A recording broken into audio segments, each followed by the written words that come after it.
everybody, to Million Dollar Women Season 2.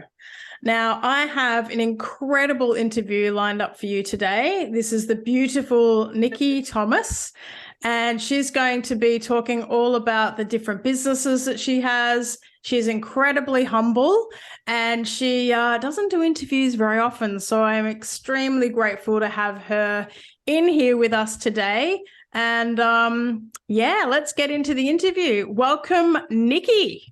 Thank you. Hi, Rachel. How are you? I'm very good, thank you. So first of all, I'd love you to talk a little bit about what are the businesses that you have, because you've got a few. Yes, I do. The main business that I have worked in for over 20 years now is a training organisation. It was called ACE Training. And knowing that we needed to have strong brands, we have created multiple businesses using the ACE name, but with different colours. So we have had ACE Training, ACE Mobile Load Testing, which was a test and tag business for the electrical industry, a height safety company called Fall Safe, Riggers World, which was a retail outlet for the product sales that we did, Lock and Load Transport, which is a transport tie-down system, which we actually have currently ongoing, and UE, which was the importing and exporting part of that business. Wow. There's a lot of amazing businesses there. And I see recently you've sold the business for, part of the business for $5 million. So I just want to say you've got so much knowledge to share with people today. So amazing. So my first question that I want to ask you is, did you set out to create $1 million business? Like what was your thinking around creating a business? Sure. No, absolutely never ever expected to be able to be a millionaire, never in my wildest dreams. I actually grew up always wanting to be a teacher, and I did my degree, and I did become a teacher for a couple of years.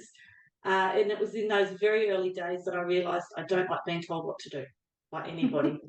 So I knew that I had to do something else, and I figured at that point it meant that I had to work for myself. Great. And tell me a little bit more about, so when you created the business, do you have big goals, big visions for the business? What was your thinking? Because you are such an expanded thinker. Tell me a little bit more about that. I think in the early days, we just expected it to be a job. And I knew that I also liked, the teaching aspect of it. So certainly opening a training organisation allowed us to do that. It kept me in touch with my initial pathway of being a teacher, but just doing it for myself and also being able to help other people. So I guess it was just a matter of expanding the business to the point where we knew that we weren't just slogging it out every day. We knew that we needed to make money, but also to achieve and keep that primary goal in place, which was to helping other people at the time. And I've got some really key questions I want to get into too, what the difference was from going 100K to, million, a multi-million dollar business. And I'll ask you those shortly. And I have to look at my notes because it's been a while since I actually did this series. Yeah. And I've lost my glasses away. So just bear with me. So talk to me about, did you grow up around money? What was your history with family and money? Look, my parents were a middle-class family. We weren't fancy people, but I know that Dad always worked really hard. In our later years, Mum also worked in administration. So both parents were always happy to work and provide. I have two sisters. So, we were always, I guess, going on just the normal family holidays to the local beaches. We didn't do anything fancy or anything, but we also always had opportunities as children to have a good life. So I feel very blessed because I'm still very close to my family. And did you have, what were your thoughts around wealth? Did you have wealthy people around you? Did you think about wealth at all? Was that anything that you used to think about? I think as a child, I always knew that if I wanted something, I was meant to earn it.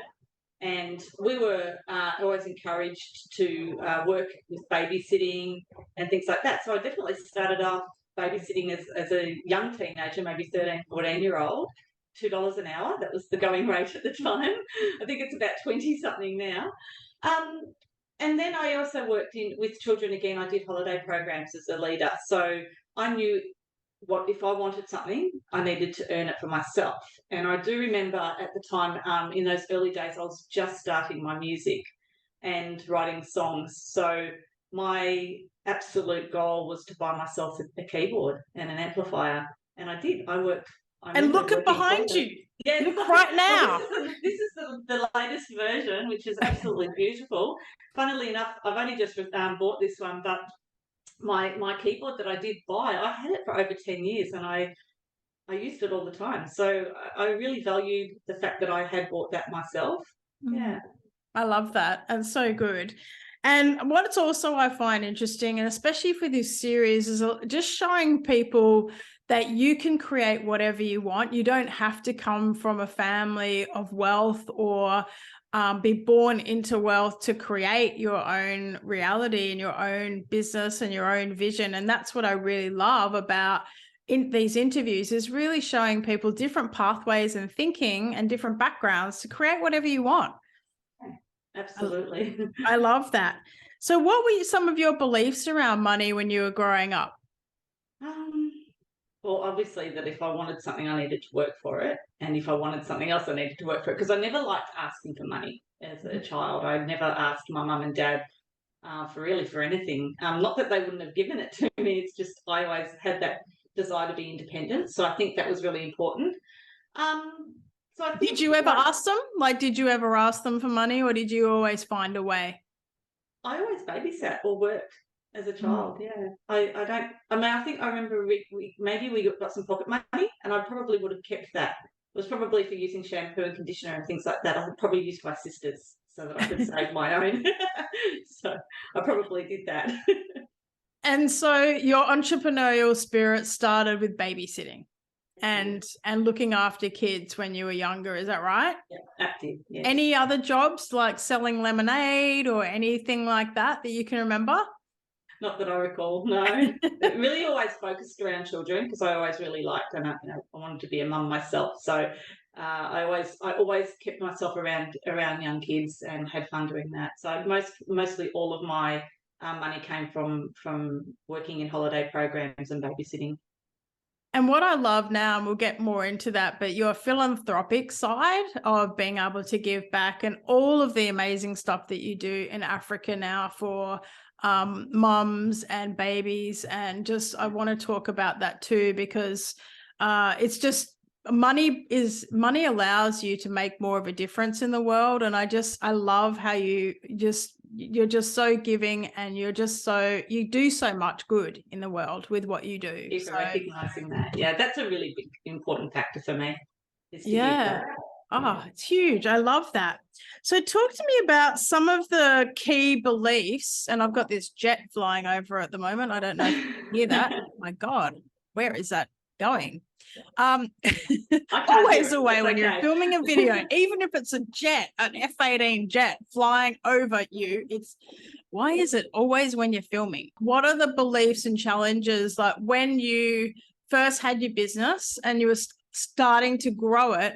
What were some of the beliefs and challenges that you guys had to face or shift to expand the business when you're starting?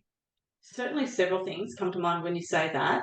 I know primarily that it takes money to make money. And, very early on, I think just when I was like 21 or 22, when we just got married, we actually had a general store and we ran that for 3 years. And I know at the time we had to borrow everything for that. We sold it with debt as well. So I always knew that you needed more money to make more money.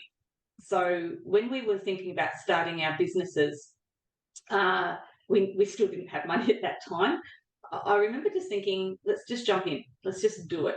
And I think that was one of the biggest beliefs I have with all of our businesses is don't make a business plan. I think sometimes people, they talk themselves out of being in business. They look at all of the risks and they look at all of the adverse things that can happen being in business. And they just, I don't know, it takes away the joy of just jumping in and doing something, just trying it. So I think, having money, borrowing some money maybe is a good start. Jumping in and just getting on with it. The money will flow when you have a good idea. And I think it's really important to identify this one is that to if a business is making money, but it's only covering costs and it's a slog and it's hard work, try something else. I think you've just got to always identify that you've got to look for where the money's flowing in business. And especially with us, where we've had multiple companies, you know, at any stage, if one of the companies wasn't doing so well, or the, you know, the demand wasn't in one sector, we looked for where the money was flowing, and we put all of our effort and concentration into that business. That's really interesting. So just going back to, I guess, the business plan. So you feel that business plans can kind of weigh you down, because so many people think they need this 20-page document. And I know I made that mistake, and it was completely I didn't even go back to the document. We never made a business plan, ever. So what did you do? Did you map it out like a mind map going, okay, we want to grow this? Or how did you you had to have a vision? Yeah, we had to have vision. And it wasn't just me. So my husband also had vision as well. And, you know, you have to have a good business partner, whether it's a husband, a friend, or, you know, you have to have a business partner or a team member, someone else who's in that team with you as well. I think that's really important. But we used to just talk. We'd just say, oh, this is something that's going on at the moment. Let's try this. Oh, okay, let's just try it. That's all we did, right?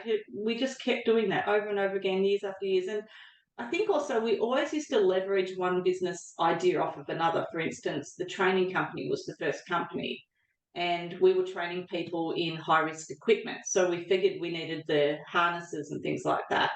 That's how FallSafe started, because we thought, oh, let's buy and sell the harnesses so that we can use them in our training. And then those harnesses need to be tested and tagged for compliance. And that's how the load testing company started, because you have to do that. And so each time we did something like that, another business idea would come to the forefront. So that's sort of how they followed another. So you find, a couple of key things there for people to look at is, one, it's just jump in and look at where the money is flowing. I love that. So if something isn't working in your business, like, where is the money flowing in that particular business? And if somebody's doing it, then, you know, there is no reason why you can't do it too, and jump in and start doing it immediately, and not wait for all the pieces to be right to do it. Correct. Is that what you're saying? Absolutely. If you wait for the right time, you'll be waiting forever. And what about if you're a business entrepreneur, you can't be risk averse. You have to just go for it. Yeah. And what's another challenge or belief that you had to shift? I don't know. What about when you were growing? What about when you were growing, or the teams that you had on board, or anything like that, managing? Well, you've got to have good managers in business, and good staff with you. Is that the sort of thing you're talking about in that respect? Sure. Yeah. I think delegation is also important when you get to a large stage. But I suppose, just going back a little bit, maybe foundation and core is really important, especially if you're having multiple businesses. Not everybody does that. So that was, you know, I always said I was a bit like an onion. I had a really nice, strong core, and each time a new business had come along, we layered it up. So we ended up becoming a multi-layered onion.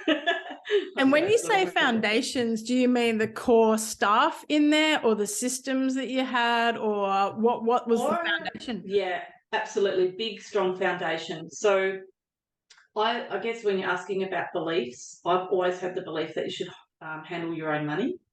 And I've always done that. So for 20 years, I've been the accountant. And it really wasn't until probably the last 2 or 3 years in business that I actually allowed someone else in to help me do that. If you're in control of your money, you know where it's coming and going at all times. I think that's really, really probably one of the biggest lessons you could learn in business. Handle your own money. You can always get an accountant to help you, but you be in charge of your money. Yeah, great. That's I love that. So talk to me about, how many years did it take you to create $1 million business? 20. Okay, cool. So, you know, we started very young, and we just kept, I think it was like in almost every 2 years we'd start another one. So ACE training started in 2002, I think it was. In 2004 we started Fall Safe, then we started the load testing company in 2006, and in 2007 we actually started the second part of our training company, which was the trucks. So when you asked before about expansion and things like that, you've always got to look for new opportunities in business. So where we were only doing forklifts and high-risk licensing like that, which was great, it was very linear. And so we always looked for what was going on in the industry at the time. And you would think that a training organisation had a very niche industry, but really you can do anything in that. But you've just got to have the right people and with the right skill sets to teach. So we chose civil construction for that. Okay. So, Great. in 2007, we had the opportunity to start training in trucks. So we needed that. That actually forced us to expand quite significantly. And that's why the business became so big, is that when we took on a new idea, we needed another campus in the space. And then when that took off, we had to go again and again. So we actually ended up with 4 campuses over regional Victoria, I think with 8 sites, 60 staff. It was just the 2 of us to start with. So that's amazing. Yeah. Wow. I love these stories of growth and I'm fascinated with that. It's so good. So what steps, like if you had to think about what was, I guess, the steps, and they can be just broad steps, from going from, say, 100K business to $1 million business, like what would be the key steps that you put in place to make that happen? I think the most important thing is time. You have to allow yourself time to grow. You can't go in with the mindset that I'm going to be a millionaire in a year or 2 years. If you're going into business for yourself, you're giving yourself a job, but you're also creating for yourself a career and an opportunity to do this for the rest of your working career, or until you choose not to. So time is a massive factor. Brand, huge. So you have to be recognisable. With all of our companies, ACE Training, ACE Mobile, Riggers World, Fall Safe, even Lock and Load, we had a very similar icon that we sort of used. Each company had a different colour. And so when we had our uniforms, we would have all the 3 colours, but just ACE, but all the 3 colours. And people would go, "Oh, you're from ACE Mobile." And I go, "Yep, I am." And then someone else might say, "Oh, you're from ACE Training." "Yes, I am," because our brand was really recognisable.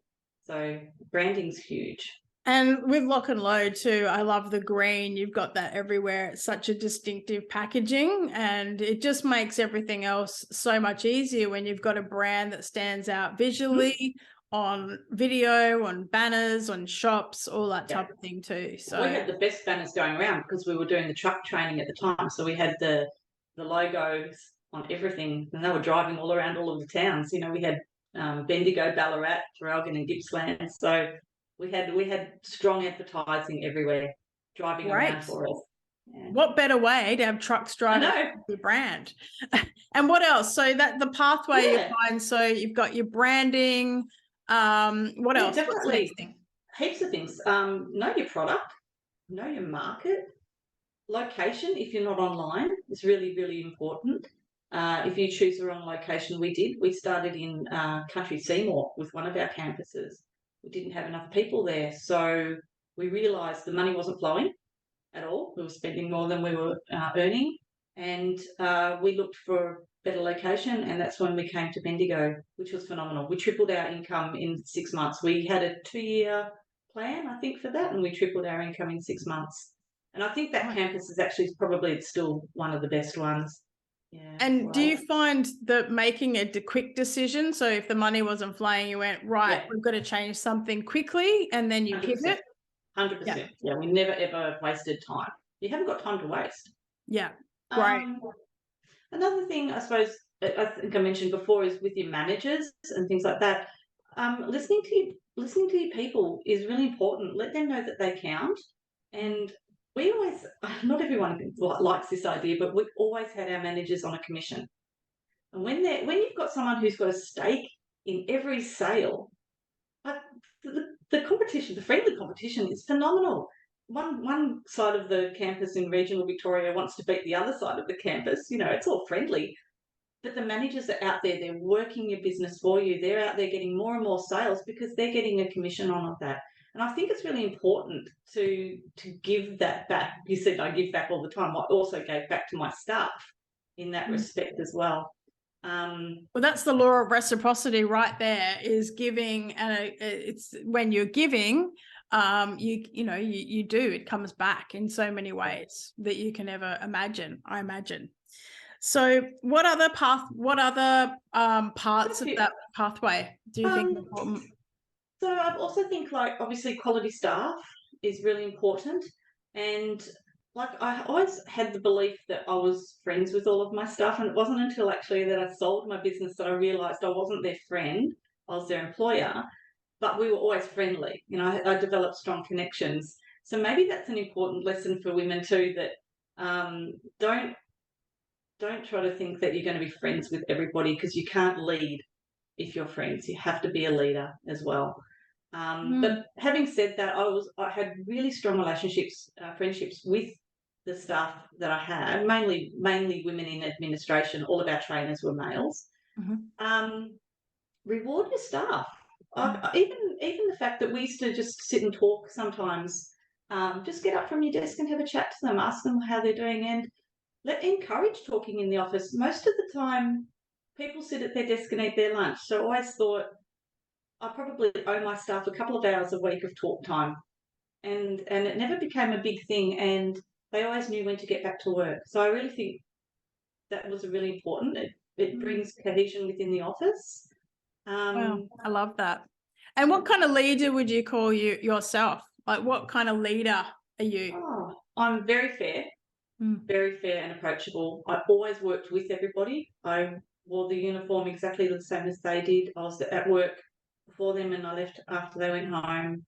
I cleaned toilets, I cleaned the kitchen, I mopped the floors, I did all the things that I always asked them to do. I'm honest to a T.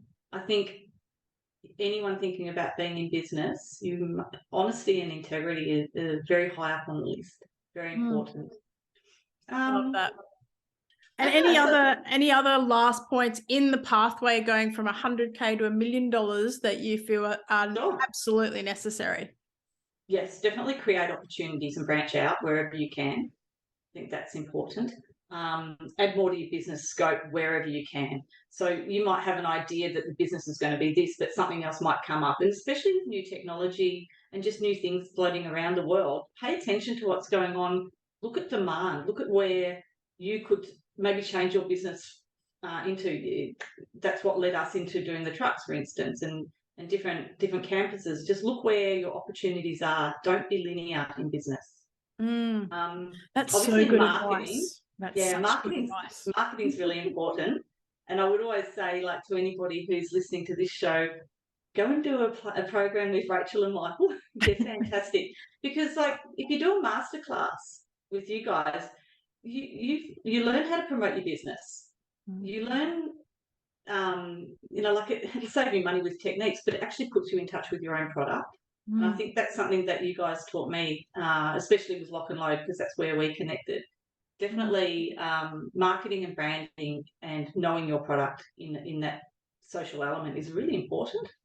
And also, I think as well on the marketing side, just understanding how you can also utilize video as a sales tool. Absolutely. To save time so that it can do some of the hard yards for you, which I don't think a lot of businesses take advantage of. Not at all. And just remembering that I absolutely don't like being on video. That was a big challenge for me. So, even creating videos for promoting our retail products was big. But also, videos don't have, they can be information videos. You don't have to just have anything, funny or anything like that. You can just be giving information using. I mean, you guys taught me how to use the YouTube, so that's been really good too. And also, I think being the director so that you don't have to do everything yourself, but you understand again, like, this is what I can do as a CEO, as a business owner. This is where I can bring in these tools to be able to expand. Or because the other thing that a lot of businesses aren't aware of is when you can monetize, using other platforms as well when you get to a certain point. So that's another multiple stream that you can add on to your business as well. Oh, absolutely. I think the social media and marketing and doing that is vital. Obviously, I can remember 20 years ago we didn't even have the internet. I know, amazing. We advertised in the newspaper at that point, so we always knew advertising was important. We just went about it a different way. Absolutely. I love that. So there's some key gold there. So if you're listening and watching this, I know I'm getting some of the gold from what you're saying. I'm thinking, I've been thinking about that. I must do that. So, so tell me, is there any wealth or money kind of mindset, little thoughts or games or something that you could give someone that really wants to create $1 million business and they're on their way to that, but perhaps they've got some spheres or have you got anything that you can share? Oh gosh. Probably I don't have mind games or anything like that. I think now that I'm a little bit more have time, I have a little bit more creativity time. So I'm also like much more into setting the goals. I think one of the things that we learned in the masterclass with you guys was to set the goals. I've actually got them right here still, right next to my computer, which is, what do you, set your intentions. And I do look at those. So I think that's, if anything, starting a business or thinking about starting a business, set your intentions and create your goals within your, what you want to do, what you want to get out of it. But it is still really important. You have to have certain qualities to be in business. Not everyone can be in business. So I think, as I said before, don't be risk averse. Just jump in. Jump in and swim or sink. Look, if you're going to sink, change direction. Yeah, I like that. That's really good. I love it where the money flows. Go where the money flows and look at, keep your eye out on what things are working as well. I love that. So talk to me a little bit about, how are you, because I'll start that again. So we're all about helping people to see and go after their crazy ideas. Yes. And you have incredible stuff that you're doing in Africa at the moment. And I want to just go into that a little bit and understand, what are your crazy ideas? Now you've sold the company, now you've got more creative free time, you can give back. Like, what's your crazy idea? What do you want to do? Well, I'm only young. So, yes, I did sell our biggest business of 20 years for $5 million. But that doesn't mean I want to sit and play PlayStation for another 50 years. So crazy ideas. So firstly, I have taken the last 2 years just to reconnect with my creative side that wasn't business minded. So you just heard I do like playing the PlayStation.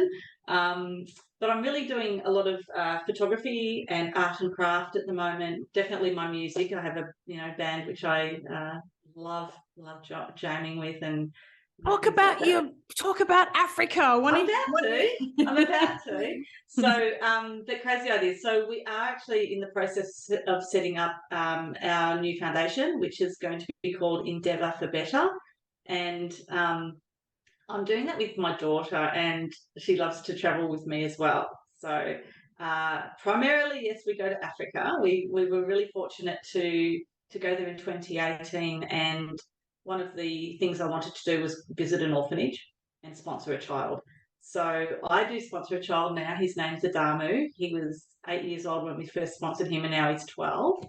And it's an academic sponsorship, so he does actually have a family, but they do live in a 3 metre by 3 metre concrete room with a bed. And so we sponsor him so that he will begin that ripple effect of helping his family getting out of poverty.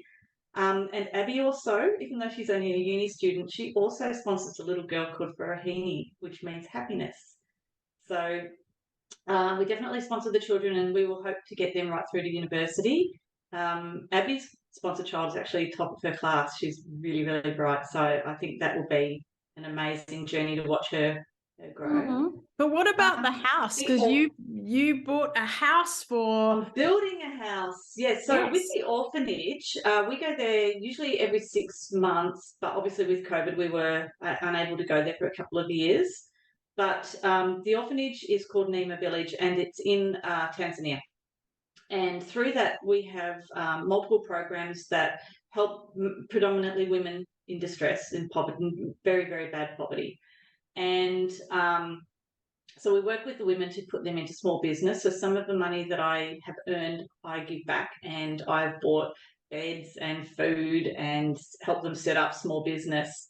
And they have a lot of children with disabilities, these mums. And I also have, I'm kind of proud of this one. I came up with the idea of a moving trolley, and I created a padded back for it and some straps so a little boy who couldn't bend was able to be wheeled around. So that took about a week to come up with something in Africa that we could utilise to help mobility. So that's something that I'm quite passionate about. But the little bubbies at the orphanage, as they are growing, some of them are fostered out to the nannies in the local community. Some are adopted, which is wonderful. But there are quite a handful of the children who are not adoptable or haven't been adopted. And they need somewhere to come back and sleep after school, in school holidays. So at the moment, they come back and they sleep in the baby house with the babies on the cots. And last time we were there in June last year, I was talking to the founders and I said, we have to do something. There has to be something that we can do. And it was actually quite interesting. It was a really rainy night and the lightning was flashing over the paddock, just flashing. It was like, look over here. And there's a beautiful section of grass that hadn't been built on. And I said to them, what if we built a house for the older children? And they said, oh, yeah, we'll call it Thomas Cottage. And I said, I don't want to call it Thomas Cottage. We'll call it something else. And Abby's a singer, a beautiful singer, and we were singing Hallelujah. And I said, oh, that's the name of the cottage. We'll call it Hallelujah House. So it's started. The foundations have been built now. We've had to build a bridge to get into the land because it's quite soft. And it will be a 6-bedroom, so it'll be 4 bedrooms for the kids with bunks and bathrooms and things like that, an apartment for a full-time nanny, and I'm having a small room as well just for myself so that when I go there, which will be often, there won't be any reason for them to say, no, you can't come, we're full up. So I'll always be able to get there. So Hallelujah House will be finished in July this year, and we will be having our grand opening on the 18th. So I'll definitely be able to send some pictures out for that. So we are, hoping to, I'm doing that with all of my own personal funds. That's what we've pledged, but we do have a GoFundMe that we've asked if people, because lots of people say, how can I help? And it needs to be furnished. So, and the kids need computers and things like that. So if anyone ever wants to help, they can. What's the GoFundMe? Oh, give me the link and I'll definitely. I'll have to give you the link. I couldn't think of it off the top of my head. Yeah. That's amazing. And I bet, how do you feel about creating a business and being able to give back like that? That's the best thing in the world. That's the best thing in the world. And I think about it all the time that if I could do more, I would. If I could live there, I would. But I love living here too. Yeah. So I just do. Honestly, Rachel, when you see the poverty there and then how happy they are regardless of that, you can't help but want to help them. And it's a small, in my opinion, it's a small gift, but it makes all the difference. It empowers the women over there, even just a little bit of food, a little bit somewhere else. They sleep on the floor. Wow. And just to give them a bed. The pictures and things you were showing me, I have such a deep connection, as you know, with Africa myself, and just hearing, it's just crazy that there are parts of the world that are in that much poverty, and there's just so much all of us can do, just a little bit to, and you've got to pick your cause too, because there are so many different places to give. But yeah, it makes such a difference to a whole community. It's huge. It does. And I've always believed, like, I think I remember at university, I had to do one of my exams on what would you do as an adult if you had money. And I actually did on foster parents plan. I thought if I had $30 a month, I was going to give to, you know, one of those funds. And, you know, well, I'm doing it now my own way. So Wow. I always knew that I wanted to help others. Wow. Oh, In fact, look, that was the motto. such Our motto inspiring. in our business. So Yeah, Nicky, just on any final words, because the goal that you've shared, like, is there anything else that somebody watching this that's busting to create a business that can be philanthropic? Like, what would be the first or the something that you want to share, something you've learnt that is so, so important? just do it. Honestly, it's that simple. If you want to do something, don't worry about where the money's going to come from. Don't worry about the hard work or the hours. Just do it. It'll happen. It will flow. It will flow. If it's a good business idea and you know what you want, you'll be able to achieve it. I love that. Well, thank you so much for joining me on this very rare interview. Thank you, Rachel. And yeah, so much gold there for anybody listening. So thank you so much, Nicky, for joining us. Thank you very much for having me on your show. Much appreciate that. You're welcome.